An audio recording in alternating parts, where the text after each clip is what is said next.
नमस्कार विद्यार्थियों, महाराजा Surajmal PG college अजयपुरा की ऑनलाइन क्लास में आप सबका स्वागत है।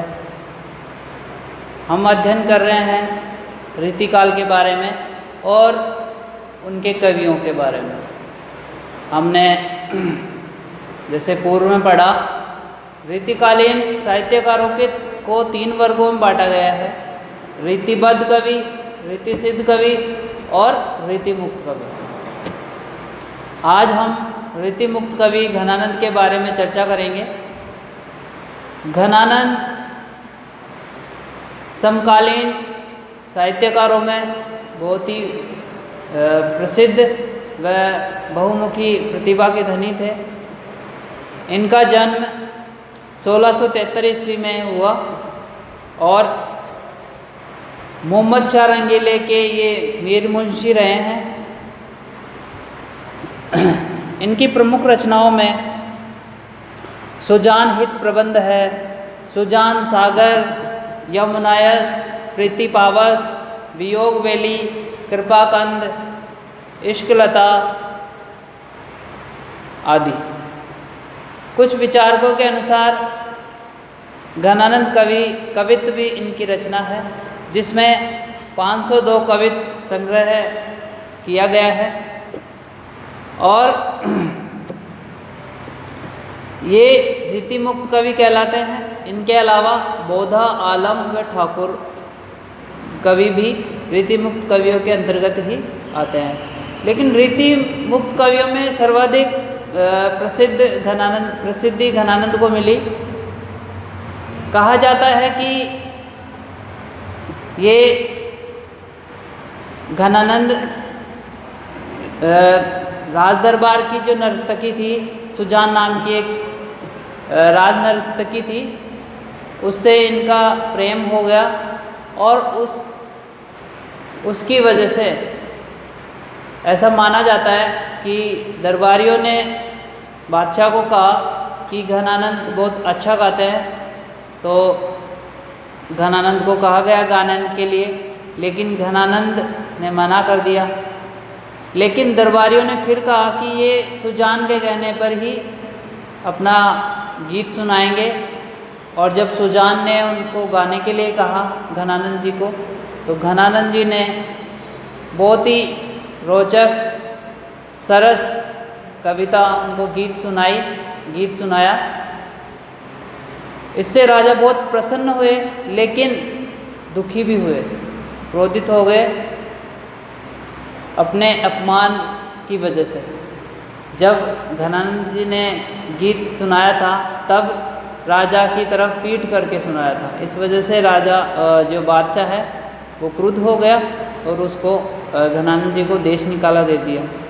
घनानंद जी वृंदावन गए और वहाँ पर वल्लभ संप्रदाय में दीक्षित हो गए। और उनके काव्य में सुजान शब्द कई बार आया है। कई बार सुजान कृष्ण के लिए आया है, कई बार उनकी जो प्रेमिका थी उनके लिए आया है। जब घनानंद को देश निकाला दिया गया, उस समय उन्होंने सुजान को अपने साथ चलने के लिए कहा, लेकिन उसने मना कर दिया। इस वजह से वो दुखी हो गए और वो दुख उनके काव्य रचना में भी मिलता है। आज हम पढ़ेंगे घनानंद जी के काव्य की विशेषताएं। सबसे पहले है रीतिमुक्त कवि।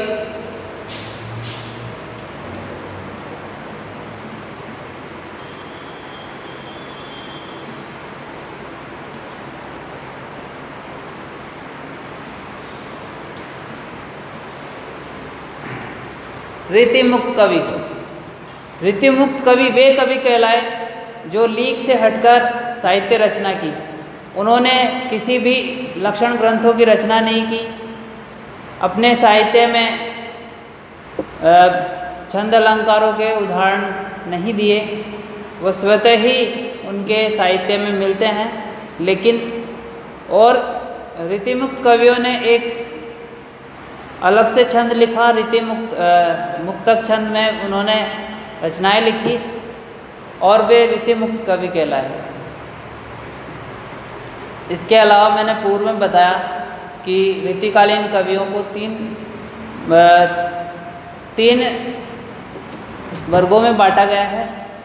रीति सिद्ध है, रीतिबद्ध व रीतिमुक्त।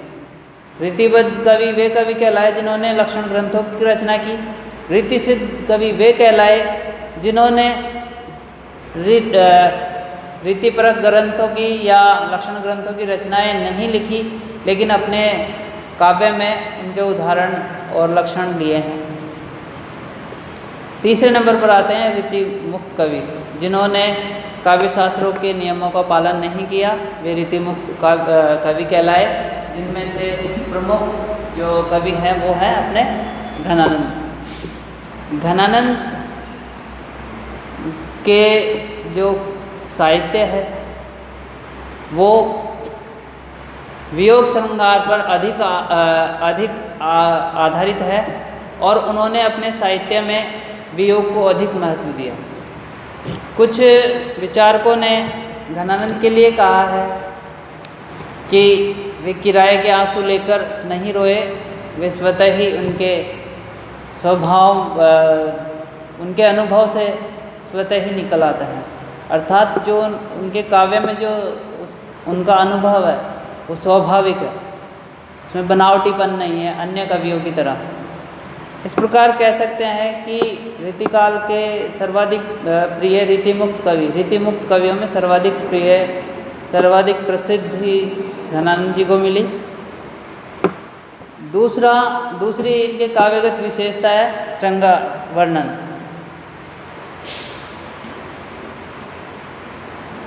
श्रृंगार वर्णन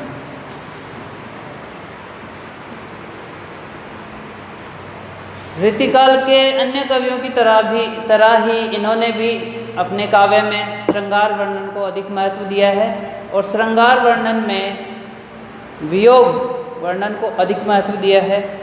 कहीं कहीं संयोग श्रृंगार रस के उदाहरण भी मिलते हैं, लेकिन अधिक इन्होंने वियोग श्रृंगार रस पर अधिक बल दिया है। आइए इनके कुछ उदाहरण देखते हैं। संयोग श्रृंगार का उदाहरण देखते हैं। प्रीति पगी अखियानी दिखाए के, प्रीति पगी अखियानी दिखाए के, हाय अनित सु दीठ छिपे। इसका अर्थ है कि मेरी आंखों को पहले प्रेम का रोग लगा के एक अन्याय किया और फिर अपनी नज़रों को छुपा लिया। श्रृंगार रस का उदाहरण है। आगे देखते हैं वियोग श्रृंगार रस का उदाहरण देखते हैं। जगी सोवनी में लगी रहे, जगी सोवनी में लगिए रहे, जा वह गर्राए उठे रथियाँ। एक विरहणी का वर्णन करते हुए जो घनानंद है वो कहते हैं जगी सोवनी में लगिए रहे। वो जगी सोवनी में अर्थात वो सोते हुए भी जग रही है। चाह वह गर्राए उठे, और वियोग अवस्था की वजह से वो अर्धचेतन अवस्था में वो विरहणी है और जब उसको अपने प्रियतम की याद आई तो वो हड़बड़ा के रात को उठ गई, दुखी हो गई। तो इस प्रकार हम कह सकते हैं कि रीतिकाल के अन्य कवियों की तरह ही जो घनानंद है इन्होंने भी अपने काव्य में श्रृंगार रस को महत्व दिया है। श्रृंगार रस में वियोग श्रृंगार रस को अधिक महत्व दिया है। उनका पूरा काव्य का वियोग वर्णन का काव्य कहा जा सकता है। अगली विशेषता है सौंदर्य चित्रण।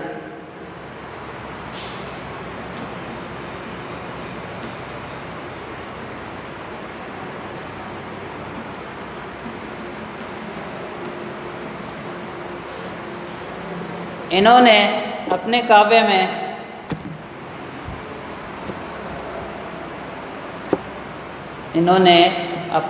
में सौंदर्य चित्रण को भी महत्व दिया है। इन्होंने अपनी प्रेमिका प्रेयसी सुजान के सौंदर्य का चित्रण बहुत ही आकर्षक ढंग से किया है और इन्होंने सौंदर्य चित्रण स्वाभाविक आकर्षक ढंग में प्रस्तुत किया है। आइए सौंदर्य चित्रण का एक उदाहरण देखते हैं। श्याम घटा लिपटी थिर बिजकी, सोहे अमावस अंक उजारी। श्याम घटा लिपटी थिर बिजकी, सोहे अमावस अंक उजियारी। श्याम घटा अर्थात जिस प्रकार से काले काले बादलों में बिजली लिपटी हुई चमकती हुई दिखाई देती है, वैसी ही उस नायिका का सौंदर्य है और वो आकर्षक लग रही है। अमावस अंक उजियारी, अमावस की रात्रि में भी उसके जो अंग प्रत्यंग है, जो तेज युक्त है, वो अमावस्या की रात में भी दिखाई दे जाता है। जिस प्रकार से काले काले बादलों में चमकती हुई बिजली दिखाई देती है, उसी तरह उस नायिका का सौंदर्य है। यहाँ पर बहुत ही आकर्षक और स्वाभाविक वर्णन किया है घनानंद जी ने। आगे देखते हैं, इनकी काव्यगत विशेषताओं के अंतर्गत आता है। आगे है इहलौकिक प्रेम।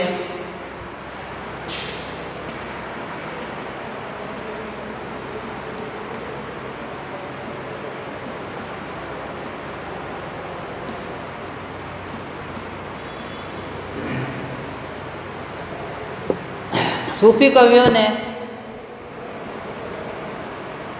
अलौकिक प्रेम की व्यंजना की है लौकिक प्रेम के अंतर्गत, लेकिन जो घनानंद जी का प्रेम है वो इहलौकिक, इसी लोक का है।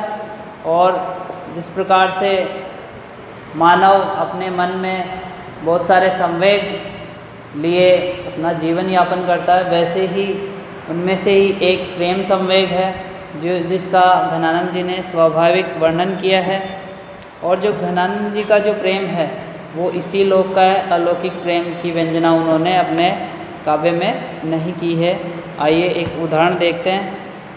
क्यों हंसी हंसी हेरी हेरा, क्यों हंसी हंसी हेरी हेरा, अरु क्यों हित के चित्त चाह बढ़ाई। यहाँ पर उलाना दिया गया है अपनी प्रेमिका को।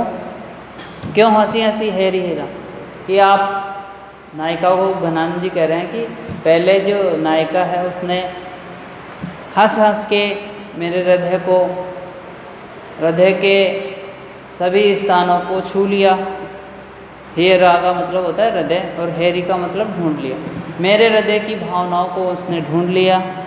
अरु क्यों हित के चित्त चाह बढ़ाई, और फिर मेरा हित चाहते हुए मेरे हृदय में प्रेम की चाह क्यों बढ़ाई।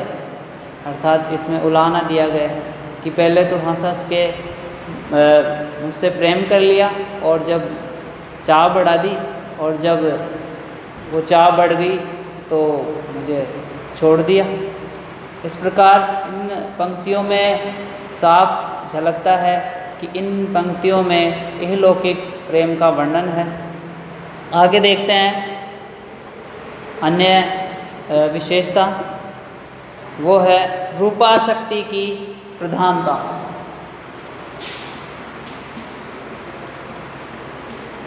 रूपाशक्ति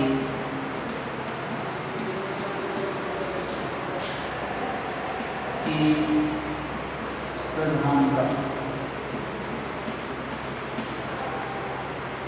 घनानंद जी ने अपने काव्य में रूप सौंदर्य का वर्णन किया है रीतिकाल कवियों के अनुसार, और उनका प्रेम सच्चा प्रेम है, इस लोक का है। और उन्होंने अपने काव्य में, अपने साहित्य में रूपाशक्ति का वर्णन किया है, जो उनके स्वभाव और उनके पंक्तियों में भी दिखाई देता है। वे अपनी प्रेयसी सुजान की रूपाशक्ति उन पर प्रभावित थी, और सुजान के रूप का प्रभाव घनानंद जी के मन व तन पर समाया हुआ था। आइए एक उदाहरण देखते हैं। राव रे रूप की रीति अनूप, नयन लागत जो जो निहारती। यहाँ पर घनानंद अपनी प्रेमिका सुजान के रूप सौंदर्य का वर्णन करते हैं और उस रूप सौंदर्य से आसक्त रहकर इन पंक्तियों में वर्णन कर रहे हैं कि राव रे अर्थात मेरे स्वामी, जिनका रूप सौंदर्य बार बार देखने पर बढ़ता जाता है और निहारने पर नया नया प्रतीत होता है। जिस प्रकार से एक बच्चे की छवि दिन में कई बार बदलती है, वैसे ही उस नायिका की छवि भी अनूप है, अनुपम है और उसका सौंदर्य, उसका रूप निरंतर नया नया दिखाई देता है। इन पंक्तियों में घनानंद जी की रूपाशक्ति साफ झलकते हुए दिखाई दे रही है। अगली जो विशेषता है वो है उपालंब की तीव्रता।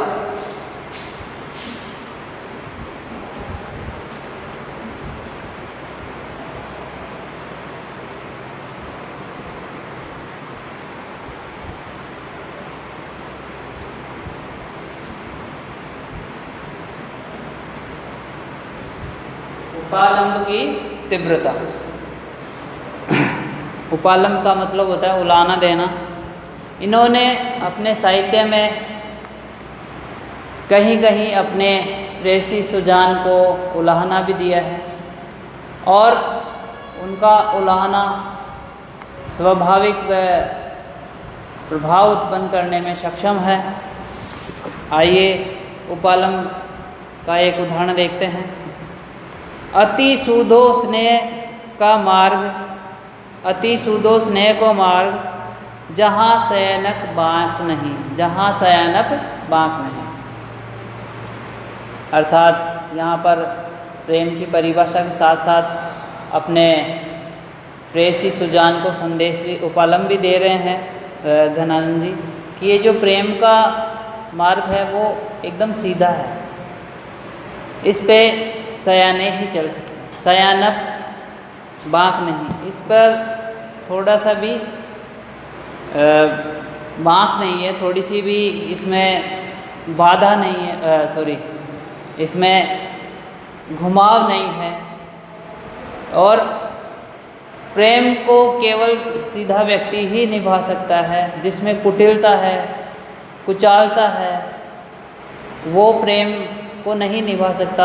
इस प्रकार कवि घनानंद जी अपनी प्रेयसी सुजान को उलाहना दे रहे हैं कि आप कुटिल हो, आप प्रेम के मार्ग पर सही ढंग से नहीं चल पाते और जो प्रेम का मार्ग है उस पर थोड़ा सा भी बाँक नहीं, उसमें सीधा चलना पड़ता है। अगली घनानंद जी की काव्यगत विशेषता है प्रकृति वर्णन।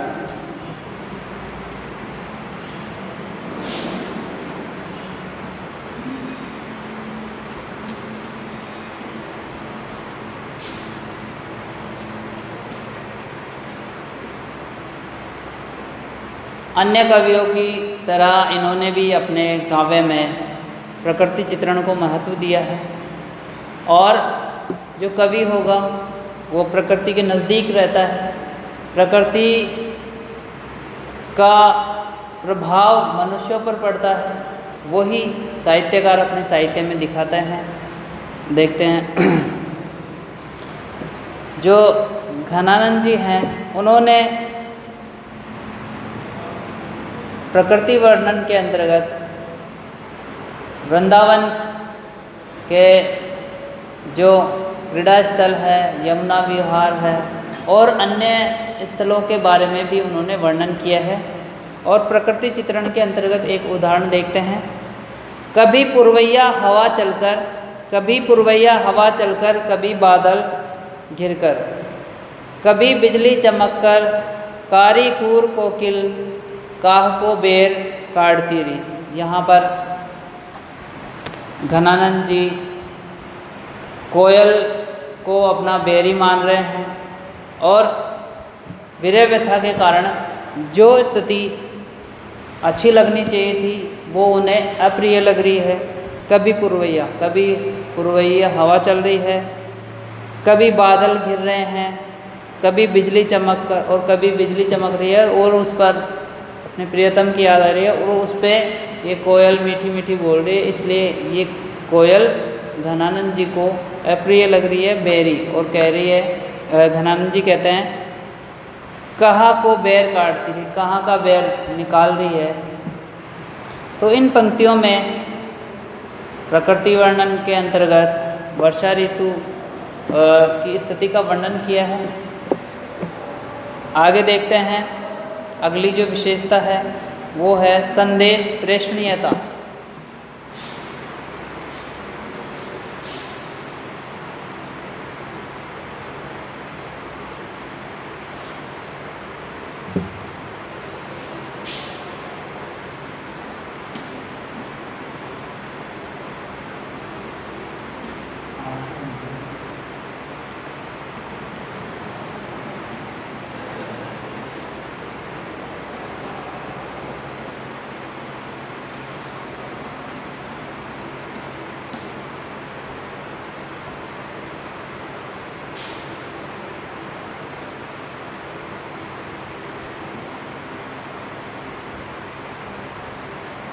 संदेश प्रेषणीयता।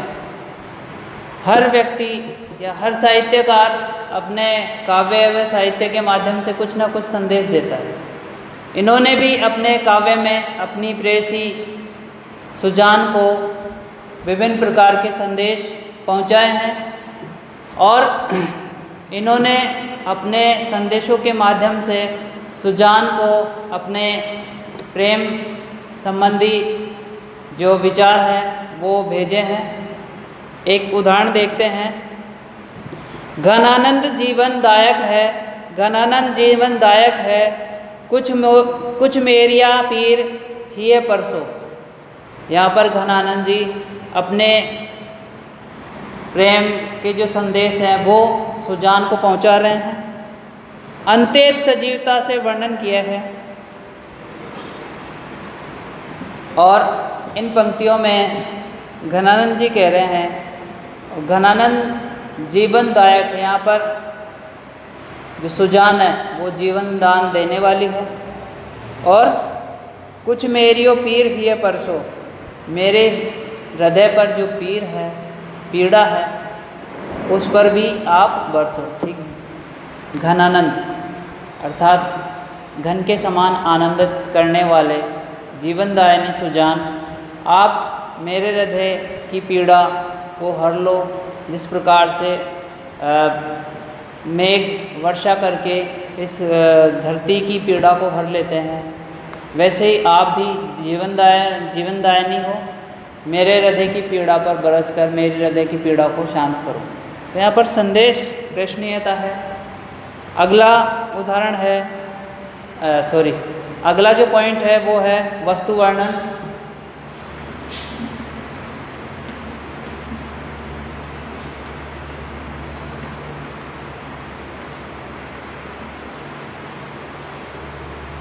वस्तु वर्णन के अंतर्गत घनानंद जी ने वृंदावन व उसके आसपास के क्षेत्रों की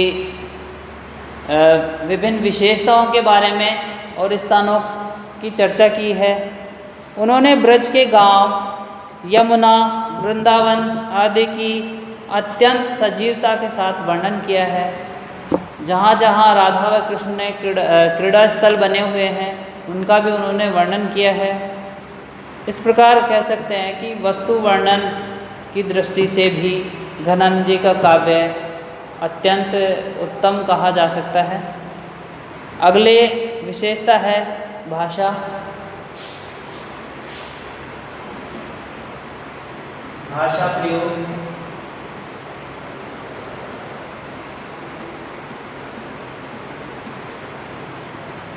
घनानंद जी ने भी अपने समकालीन साहित्यों की तरह अपने काव्य में ब्रज भाषा को महत्व दिया कि ब्रज भाषा मनुष्य के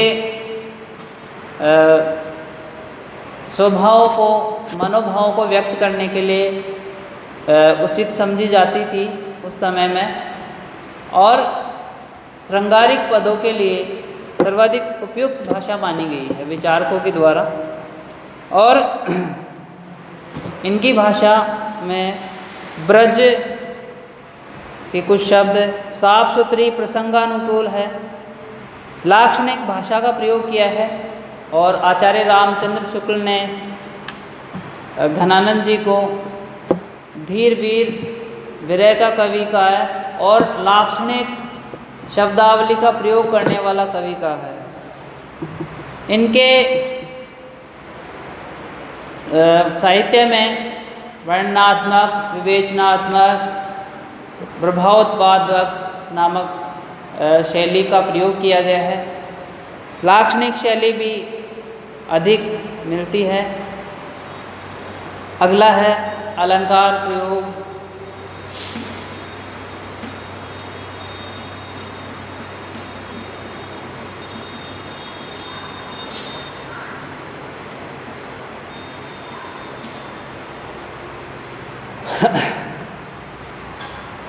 रीतिमुक्त कवियों ने अन्य पुस्तकों की रचना नहीं लिखी, लेकिन इन्होंने भी अपने काव्य में स्वतः ही अलंकारों के प्रयोग किए हैं। और घनानंद जी के काव्य में भी अलंकारों के प्रयोग मिलते हैं, लेकिन घनानंद जी के अलंकारों में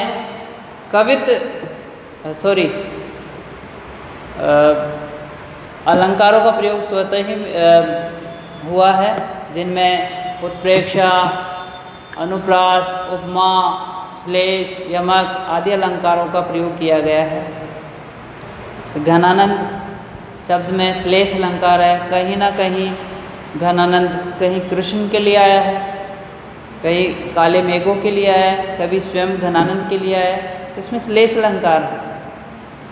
और अन्य जो अलंकार है उनका भी प्रयोग स्वाभाविक मिल जाता है। छंदों के अंतर्गत इनके काव्य में कवित छंद अधिक लिखा गया है।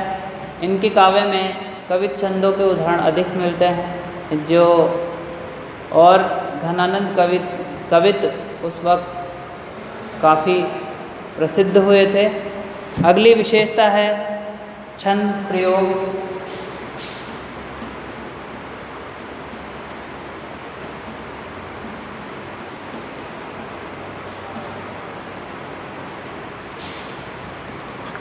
छंद प्रयोग के अंतर्गत घनानंद जी ने सवैया, तोटक, चौपाई, सुमेरु, त्रिभंगी, धोवा, दोहा, घनाक्षरी, कवित आदि छंदों का प्रयोग किया है। लेकिन इनका सर्वाधिक प्रिय छंद हम कवित कह सकते हैं। और इनकी एक रचना है घनानंद कवित, जिसमें 502 कवित्वों का संग्रह किया गया है। तो इस प्रकार घनानंद जी के काव्य के अंतर्गत ये सामान्य विशेषताएं रहीं। इन विशेषताओं से उनका मूल्यांकन करना उचित नहीं होगा। परीक्षा की दृष्टि से ये उचित ठहरता है। उम्मीद है आपके एग्ज़ाम में काम आएगा। इसी उम्मीद के साथ धन्यवाद।